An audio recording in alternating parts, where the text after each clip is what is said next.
mapagpalang araw po sa inyong lahat mga business naming minamahal. It's me, si Dudong, ay bumabati po sa inyo ng magandang hapon o araw, gabi man po sa inyong lahat dyan. At kung nasan man po kayong lupalop ng mundo, keep safe everyone po. At yun muli, salamat po ng marami sapagkat kahit pa paano medyo nagkaroon ng magandang resulta yung aking mga ideya patungkol sa paano namin makakausap ang ate. Yun nga po mga kabisnes namin minamahal, nais ko lang din po mag open talks about sa family po namin na po. Even though kahit na privacy siya po mga kabisnes, nais ko pong ibahagi sa inyo ang ilang mga pangyayari sa buhay namin magmula nung hindi pa kami nag-YouTube at kung ano ang mga krisis na dumaan sa amin pong pamilya. At syempre nga po mga kabisnes naming minamahal, base sa inyo pong pagsubaybay sa aming pamilya magmula nung sumasama pa lang si Papa at nasasama po kami sa pagbablog ng Kabisnes Official kila Papa Emer at Mama Gold. Yun nga po, nasubaybayan niyo po ang amin pong mga buhay. At siyempre na rin po kay Kuya Papa Dins, nasubaybayan niyo po kung sino ang bawat isa po sa amin, nagmula kay Kuya Boknoy, Kagwang Boknoy, sa papa ko po, kaya Pimengay, at siyempre sa mga kapatid ko pa rin po, mga kabisnes naming minamahal. At yun, mga kabisnes naming minamahal, kung napapansin nyo po, dahil sa yun nga, madalas merong sigalot o di pagkakaunawaan sa pamilya namin, hindi ibig sabihin na hindi kami reunite or nagkakaisa. Ano po? Nga lang, mga kabisnes namin minamahal, sa nakakalungkot na, alam mo yun, na parte ng tagpo ng isang pamilya, yun ngang hiwa-hiwalay. Ano po? Kung hindi man hiwa-hiwalay, sabihin na natin mayroong gap or barrier na nagpipigil sa pagkakaisa po ng pamilya. At yun, nais ko rin pong mag-open talks at magbahagi sa inyo ng mga pwede ko pong maibahagi sa inyo at maitulong about family, kasi kung talagang sa pamilya po namin ay talagang sobrang dami na rin pong pinagdaanan at magkakaiba po ng mukha ng pagsubok na po mga business. At sisimulan ko po sa kung paano yung mga nakaraang buhay namin bago kami maging kabilang sa ka-business family. At siyempre po masilayan at mapanood niyo po, masubaybayan niyo po ang buhay ng buong pamilya po namin. Kung nagtataka po kayo mga ka-business namin minamahal kung bakit may mga ganitong problema tulad kay Jamela, o hindi pagkakaunawaan ng magulang sa anak at sa magulang, o sabihin natin, dagdag na natin yung magkakapatid po mga ka-business, normal naman po talaga sa pamilya po, sa isang buong pamilya po mga ka-business, kahit sa isang organisasyon mga ka-business, normal po talagang merong hindi pagkakaunawaan, maging sa magkakaibigan, kamag-anak, meron talagang babangon dyan mga ka-business na hindi pagkakaunawaan. At ang puno at dulo nun mga ka-business, siyempre yung kanya-kanya nilang pananaw, hindi ka prinsipyo sa buhay na ipinaglalaban, or mga mga nais nilang ipahiwatig, iparamdam sa buong pamilya, no, na nagsisilbing parang boses, no, kasi meron tayong tinatawag po na action speaks louder than words, no po. Hindi man niya sabihin ng verbal o vocal, no, pinapakita naman po nila sa gawa. At yun nga po, sa nakakalungkot din po na pangyayari ng aming pamilya, meron kasi talagang hindi pagkaunawaan. Pero ako naman po malaki ang tiwala at pag-asa na magkakaroon din balang araw ng maayos na pagsasamahan ng pamilya, dahil ang pamilya ay tinuturing ko pong yaman, mga kabisnes namin minamahal, dahil ang pamilya silang una mong sandalan, una mong kakampi sa lahat ng sigalot o di kaya pagsubok sa buhay. Pamilya po natin ang nariyan para sa atin, mga business. Siyempre kapag ka nalulungkot, nandyan sila para pasayahin tayo, di kaya i-comfort. At kung merong mga pagsubok na alam mo yun, na hindi kayang lagpasan o walang makwentuhan, pwede at maaaring sa pamilya rin po. Kaya mahalaga nga po talaga, mga ka-business, na ang pamilya ay iisa. Kasi kapag ka ang pamilya po ay hindi iisa, mga ka-business, maaaring magkaroon ng pagkakabahagi o watak-watak. At yun nga po, meron naman po talagang solusyon dyan, mga ka-business. Ito naman po ay sarili ko lang ding pananaw. Pasensya na po kayo kung hindi man tutugma sa inyong pananaw, pero para sa akin po, yung pananaw ko bilang isang anak o di kaya taong nabubuhay dito sa mundo, na pagdating sa pamilya, talagang number one top tier ko po siyang ina-admire sa buhay ko, na ang pamilya dapat, hindi kaya dapat or sana iisa, nagmamahalan, nagkakaunawaan, nagsusuportahan, tigit sa lahat nire-respeto yung mga iba't ibang pananaw sa buhay, mga ka-business. At yun nga po, sa pamilya namin, humihingi po ng pasensya kasi hindi nyo nga po talaga totally siya nakikitang ganun. Kaya sa mga nambabash po, pasensya na po kayo, po. Meron kasi talagang punot dulo ang lahat ng bagay, po. Hindi yan kusang lumilitaw. O merong nagsisimula sa maliit hanggang sa papalaki ng papalaki, hanggang sa isang maging talagang harang na siya, po. Isang malaking problema na. At yun, isa sa malaking problema din namin, mga ka-business, pagdating sa pamilya, yung kakulangan po ng komunikasyon. Maaring may kapulutan po kayong aral, mga ka-business, at maaring po siyang ma-apply. At sa mga kabataan na nakikinig dyan, na kasing edad ko, maaring makakuha kahit makapulot kayo ng aral dito, mga ka-business namin minamahal. At yun nga po, sa pamilya, mga ka-business, ang talagang pangunahin na siyang aking tinitig ng napakalaking yaman sa mundo. Po. Bakit ko po nasabing yaman sa mundong ito? Kasi lahat ng bagay kayang kunin ng tao.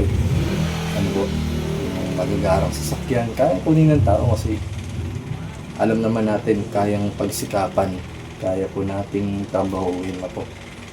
At kaya natin siyang gawing kaya natin gawin, no po.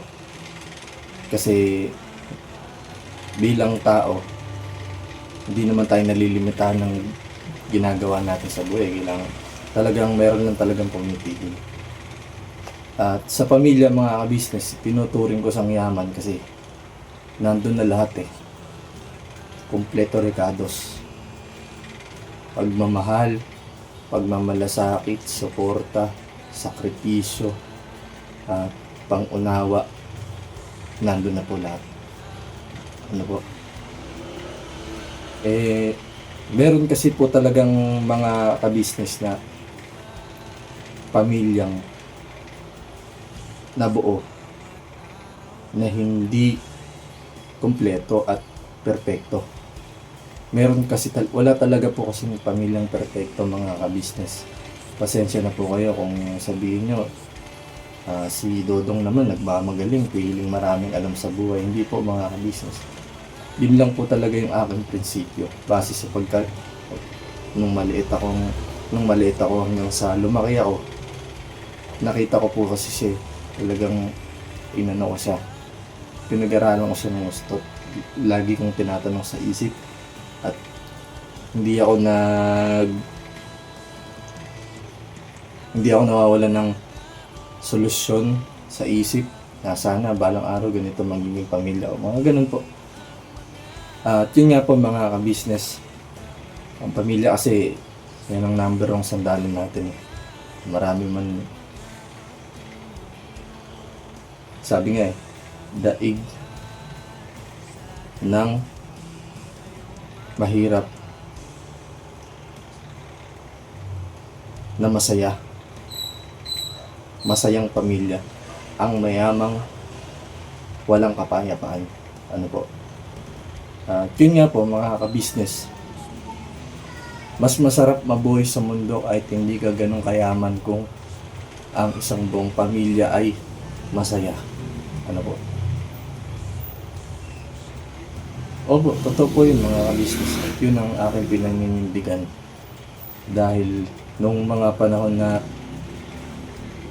maliit ako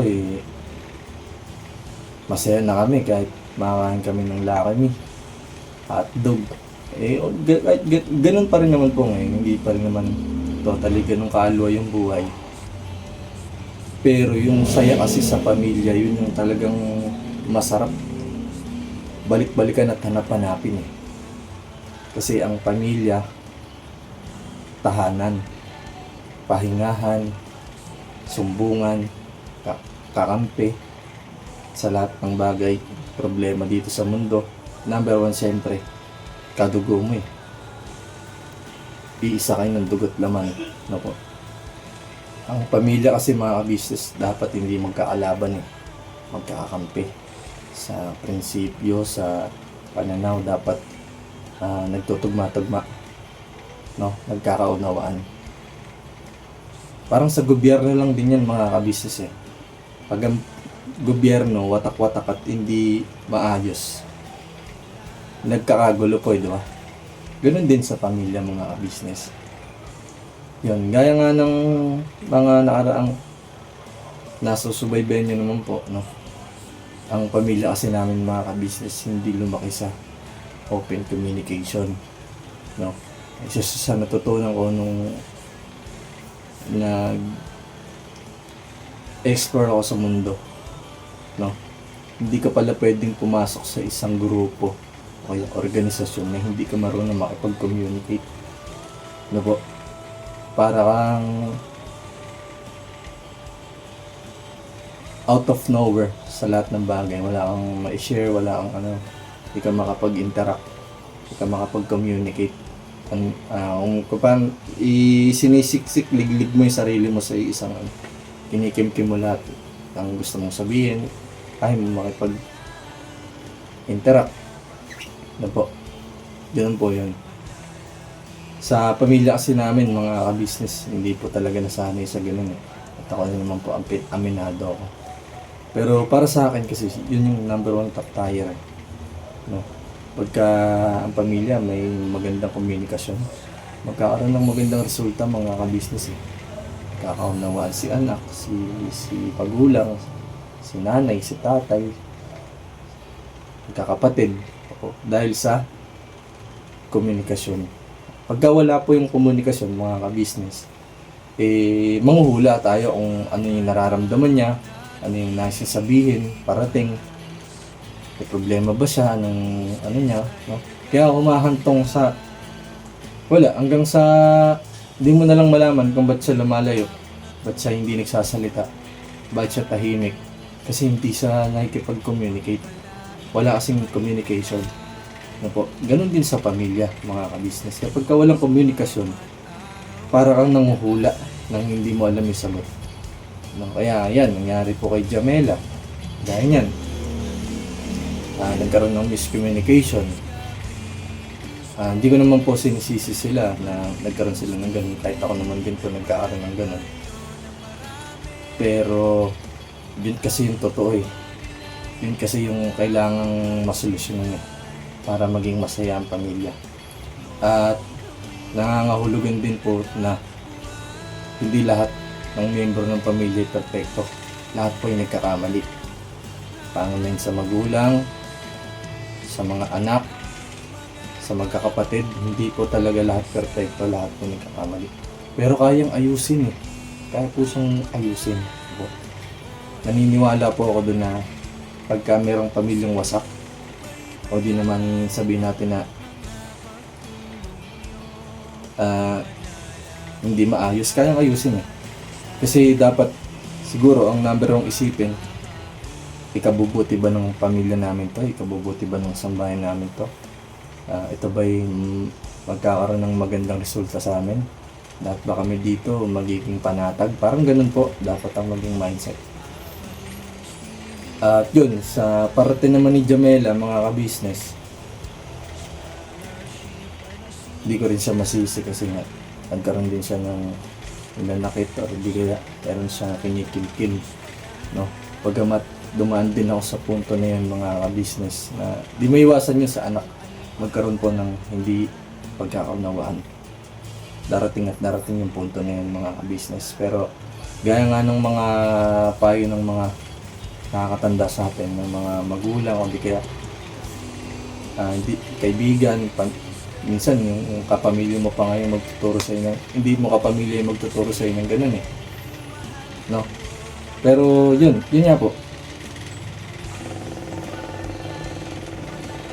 magandang impluwensya ang pamilya para maging maayos ang lahat, ano po. At wala akong sinisisi sa mga nangyayari sa buhay namin dahil lahat yun may kaukulan ako. Maaaring maging aral sa amin, aral sa inyo, aral sa mga anak, aral sa mga magulang na gano'n, na hindi na maulit yung ganong tagpo na buhay. Mahalaga kasi ang pagkaunaw at pagmamahalin sa pamilya, mga business. Kasi doon tayo umuhugot ng lakas eh, sa pamilya. Uwi tayo ng bahay, malungkot tayo, papasahin muna tayo. Uwi tayo ng bahay, pagod tayo, palalakasin nila tayo. Uwi tayo ng bahay, nagutom tayo, nandyan yung magulang natin, nakailan tayo. Uwi tayo ng bahay, meron tayong hindi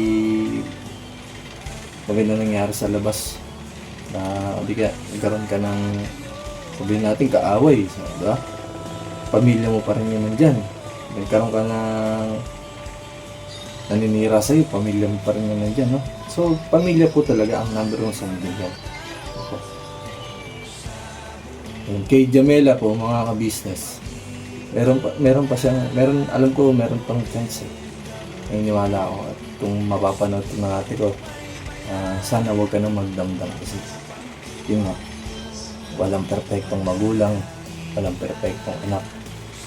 Mangyayari lang na magiging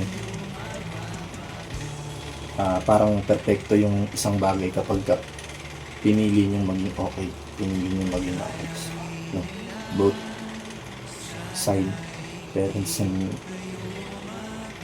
siblings, pinili niyong maging ganun, iisa, no? Wala naman akong tutol sa ate ko, mga ka-business ko, na isang bumukod kasi nga nasa tamang gustong gulong naman siya. Pero kasi lahat ng bagay may consequences dito sa mundo. Lahat ng pinipili nating desisyon merong kapalit. Tanim ka ng mabuti, aani ka ng mabuti. Nagtanim ka ng masama, aani ka ng masama, no? Kung may pangit na mangyayari sa'yo, kasalanan mo yun. Kung may magandang nangyayari sa'yo, kasalanan mo rin yun. Ikaw lang dahilan nun na po. Yun. Yun. Wala akong sinisisi po. Although may mali yung parents, alam ko may mali din yung magulang ko, pero hindi ko siya pinagduduldulan kasi nga hindi saklaw na yun eh. magulang sila. Meron silang ipinaglalaban, meron silang inaano sa sarili nila na sila yon. Yun ang pananaw nila. Meron din ng anak na ganun, pananaw na ako to, ganito ako eh. Hindi nyo ako kailangan ganito ako, hindi ako pwedeng ganun. Wala na tayong magagawa dun, no?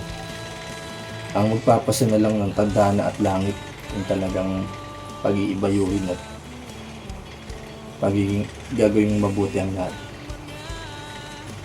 Payo ko lang din po sa mga nais ko lang din pong mag-open talk sa mga magulang na medyo pagdating po sa alam mo yun, dapat din po kasi maingat din sa pagsasalita kasi ang anak habang tumatanda nagkakaroon ng isip, nagkakaroon ng idea, explore yung mundo, natututo, nagkakaroon ng karunungan at maaaring yun ang bandang huling gamitin nila para merong masabi, mga ganun po. Pero hindi ibig sabihin nun kailangan mo nang gawin yun kasi hindi pa nga din hindi nga yung tama mali nga yun ako. Nais ko lang ibahagi sa inyo mga ka-business na yung mga panahon na kami maliliit talagang magulo rin po talaga, pero awa ng Diyos naging maayos naman siya at hindi ako nagsasawang makulit kasi ako mga business pagka alam kong may sablay sa amin nag-open talk agad sasabihin ko na agad sa verbal, although sabihin natin makulit at bastos sa paningin ng karamihan, pero kasi may karapatan din naman talaga tayo magsalita, pero nga kailangan din natin ilugar bilang anak. At sa sitwasyon naman ng ate ko, no, meron naman na siyang sapat na isip at gulang. Maaaring niya namang magamit yan. Wala nang control ang magulang namin doon kapag si Jamela ay talagang hindi niya nais tumulong, no? Kasi nangingi ng nanay at tatay ko nais silang yung ate ko tumulong din pero di na nga natin hindi na natin hapos sitwasyon, no? Pagpapasuggest na lang natin lahat at gagawa naman ng ama ng kasangkapan at paraan para pagbuklurin ulit pero balang araw naniniwala naman ang magiging okay kami. Sa ngayon mga business, ako yung tumatayong panganay. Aminin ko rin po sa inyo hindi rin madali pero may mga pagkakataon nga din na parang pati ako sumusuko na sa pangarap ko at saka prediction at insight ko sa pamilya namin na magiging maayos at maalo. Hindi ako sumusuko mga business pero dumarating talaga yung puntong na sasabaw ka, na nadidrain ka, na uubos ka, may stress ka, de-depress ka. Pero hindi pwedeng ipakita kasi ako na lang yung natirang panganay na nandito sa bahay. Pamamarisan pa ako ng mga kapatid ko. Pagka nagkataong palamya-lamya din po ako mga business. Ayan. Hindi ko naman po binubuhat ng sariling ko bangko. Nais ko lang din ipahiwatig kay Jamela na sa sitwasyon nila hindi lang sila parehas sa sasaktan. Nandun din yung kaming mga natirang kapatid na sasaktan po. Pero wala kaming magawa kasi nga anak lang kami. Kailangan namin respetuhin yung parehas nilang insight at mga yung pananaw nila sa buhay. At gusto ko lang sabihin sa mga kabisnes nating minamahal dyan na meron ganitong sitwasyon ng buhay, magkakaroon din ng pag-asa. Magtiwala lang po kayo sa Ama. At hindi naman po ako nangahawak sa sarili ko lang malakas ang loob ko kasi alam naman ang langit ng pangarap ko para sa pamilya namin. Actually kahit nga hindi ko na matupad yung sarili kong pangarap, okay lang eh. Nagkaroon lang kami ng maayos at kompletong pamilya. Ano mo yun, yung nagkakaunawan, nagkakaintindihan, masaya. Pero darating din ng panahon, mga kabisis, pagkakapamilya at alam ko naman sa sarili ko yun. Kaya nga, yung etong stage namin, parang ginagawa ko rin po siyang training ground ko. Ano po? Yun, may awan Diyos mga ka-business. Darating yung pagkakataon, magiging okay din na lahat.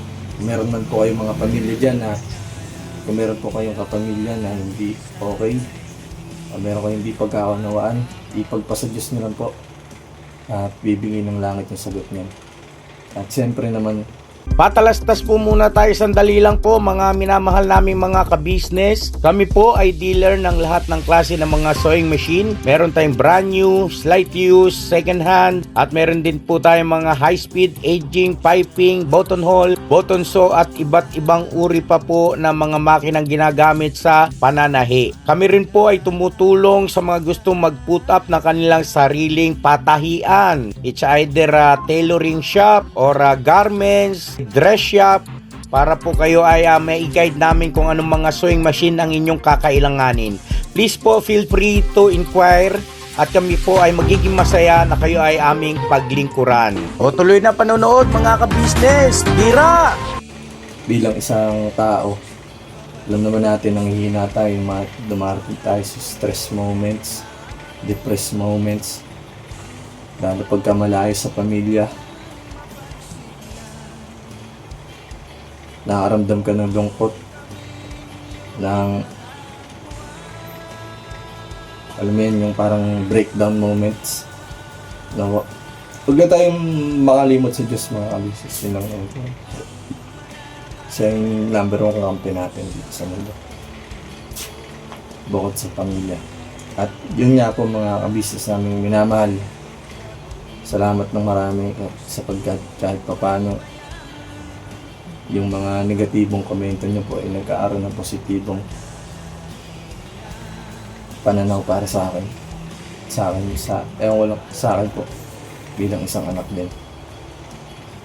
At kung darating man yung pagkakataon na siyempre hindi naman natin maiwasan magkakahiwa-hiwalay kami, para sa mga kapatid ko at sa ate ko, kung ano man yung hindi natin nagawa sa pamilya natin, gawin natin sa magiging pamilya natin. Gawin yung Panginoon. Yun lang po. At maraming salamat po sa pagsama nyo mga ka-business. At alam ko, kahit pa paano, sana nagkaroon kayo ng napulot kayo ng aral kahit pa paano. Madaldal po talaga kasi ako, pasensya na po kayo mga business. At yun po, ako si Dodong at ito yung pananaw ko sa aming pamilya. At sana magkaroon kayo ng ideya at may kapulutan kayong aral. No? Sikapin lang natin na ang pamilya natin ay maayos mga business. Higit pa yun sa yaman na makukuha natin dito sa lupa. At kung may babangon man na hindi pagkaunawaan, pilitin nating ayusin. No? Piliin nating pagbuklorin. Mas maganda yung buklod kesa wasak. Yun lang po, ako po si Dodong, mga misis naming minamahal, at sa mga kababayan natin dyan na sa malalayong lugar na nalulungkot sa pamilya, sa malayo. Laban lang po mga kabisnes, bira lang po. Kung meron kayong mga pinaglalaan ng panahon para gamitin pagdating ng araw sa pamilya niyo po, good luck po sa ating lahat na po. Birabanat lang po mga business namin para sa pamilya, kailangan gawin lahat. Yun na po. God bless po sa inyo.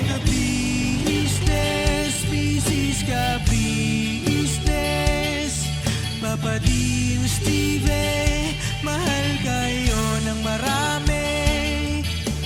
Ang tuwa nila'y walang mapagsidlay. Noong kami niyong natagpuan,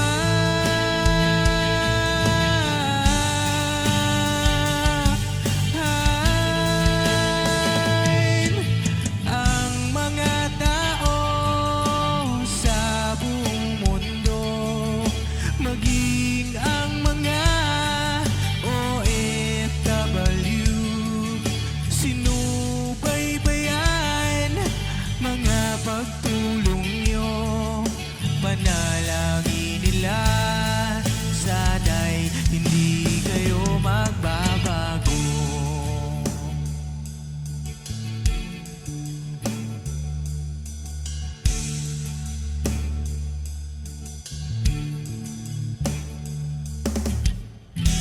Papa din Stevie naman, scholarship ay nasimulan sa mga nais magaan. Pag-aaral ay pahalagahan Very good. Clap your upang hands. kayo'y magtagumpay. Love you. All. Ka-business. Love you. Oh, flying kiss mo daw sila. Flying kiss. Mwah.